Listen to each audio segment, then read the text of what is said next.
أغلقت بورصة وول ستريت أبوابها لليوم الثاني على التوالي، شيء لم يحدث منذ 11 أيلول سبتمبر.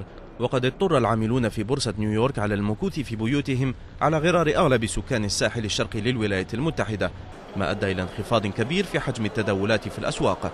وفي المقابل استمرت البنوك الأمريكية في العمل جزئيا بعد أن نقلت بعض أنشطتها إلى لندن. ومع تعطل حركة النقل توقف كل الموظفين عن العمل، ومن ضمنهم موظفو مكتب الإحصاءات في وزارة العمل الذي يتكفل بنشر أرقام البطالة. وهذه الأرقام تكتسي أهمية بالغة في الانتخابات الرئاسية، خاصة في الأيام الأخيرة قبل موعدها.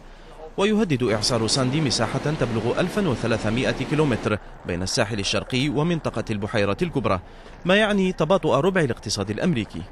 وإثر غلق ثلثي محطات تصفية النفط في المنطقة انخفض توزيع الوقود للسيارات إلى حد كبير، وتوقف تماما بالنسبة للطائرات.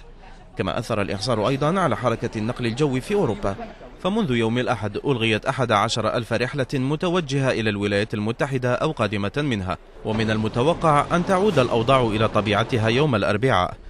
ويتوقع الخبراء أن تتراوح الأضرار والخسائر الناتجة عن الإعصار ساندي بين 20 و 45 مليار دولار.